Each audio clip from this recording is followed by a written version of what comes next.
ಅನ್ಯಾಯದ ವಿರುದ್ಧ ಧ್ವನಿ ಎತ್ತಿ ನ್ಯಾಯದ ಪರ ಹೋರಾಟ ನಡೆಸುತ್ತಿರುವ ಕರುನಾಡ ದೀಪ ಪತ್ರಿಕೆಯು ಮತ್ತೊಂದು ಮೈಲಿಗಲ್ಲು ಸ್ಥಾಪಿಸಲು ಹೊರಟಿದೆ. ಅದುವೇ ಕರುನಾಡ ದೀಪ ಯೂಟ್ಯೂಬ್ ಚಾನಲ್. ಆತ್ಮೀಯರು, ಸಂಘಟನಾ ಚತುರರು, TMC ಯತೀಶ್ ಕುಮಾರ್ ನೇತೃತ್ವದಲ್ಲಿ ಕರುನಾಡ ದೀಪ ಯೂಟ್ಯೂಬ್ ಚಾನಲ್ ಪ್ರಾರಂಭವಾಗುತ್ತಿದೆ. ಶುಭವಾಗಲಿ, ಉತ್ತಮ ಮಾಹಿತಿಯನ್ನು ಪ್ರಕಟಿಸಲಿ ಅಂತ ಹೇಳಿ ಈ ಮೂಲಕ ನಾನು ಶುಭ ಹಾರೈಸಿದ್ದೇನೆ. ಹಾಯ್, ನಮಸ್ತೆ. ನಮ್ಮ ಸ್ನೇಹಿತರಾದ ಶ್ರೀಯುತ ಯತೀಶ್ ರವರು ಈಗಾಗಲೇ ಒಂದು ಪತ್ರಿಕೆಯನ್ನು ಕರುನಾಡ ದೀಪ ಹೆಸರಿನಲ್ಲಿ ತೆರೆದಿರುತ್ತಾರೆ. ಈಗ ಮತ್ತೊಂದು ಸುದ್ದಿವಾಹಿನಿ ಅಂದರೆ ಯೂಟ್ಯೂಬ್ ಸುದ್ದಿವಾಹಿನಿಯನ್ನು ಓಪನ್ ಮಾಡ್ತಾ ಇದ್ದಾರೆ. ತಾವುಗಳು ಇದನ್ನು ಲೈಕ್ ಮಾಡಿ ಮತ್ತು ಸಬ್ಸ್ಕ್ರೈಬ್ ಮಾಡಿ.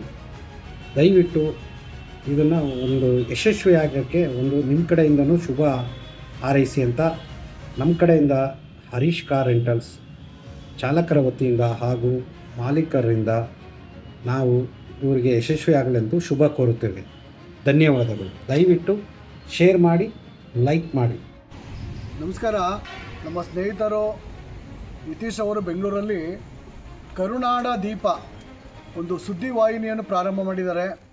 ಅವ್ರಿಗೆ ಶುಭವಾಗಲಿ. ನಮ್ಮ ಮಂಡ್ಯ ಜಿಲ್ಲೆಯಿಂದ ಅವರಿಗೆ ಶುಭ ಕೋರ್ತೀವಿ. ಎಲ್ಲ ನಮ್ಮ ಸಂಘದ ಪರವಾಗಿ, ಎಲ್ಲ ನನ್ನ ಮಿತ್ರರ ಪರವಾಗಿ ಅವರಿಗೆ ಶುಭವಾಗಲಿ ಅಂತ ನಾನು ಕೇಳ್ಕೊಳ್ತೀನಿ. ಕುಮಾರ್, ಮಂಡ್ಯ, ಬಡಗೋಳ. ಸದಾ ನ್ಯಾಯದ ಪರ ನಿಂತು ಅನ್ಯಾಯದ ವಿರುದ್ಧ ತಲೆ ಎತ್ತಿದ ಕರುನಾಡ ದೀಪ ಪತ್ರಿಕೆ ಈಗ ಹೊಸ ಮೈಲಿಗಲ್ಲು ಸಾಗುತ್ತಿದೆ. ಅದುವೇ ಕರುನಾಡ ದೀಪ ಯೂಟ್ಯೂಬ್ ನ್ಯೂಸ್ ಚಾನಲ್. ಹೊಸದಾಗಿ ಆರಂಭಿಸುತ್ತಿರುವ ಸಮಗ್ರ ಕರ್ನಾಟಕ ಕಾರ್ಮಿಕರ ಸಂಘದ ಸಂಸ್ಥಾಪಕ ಅಧ್ಯಕ್ಷರಾದ ಯತೀಶ್ ಕುಮಾರ್ ಅವರಿಗೆ ಶುಭವಾಗಲಿ.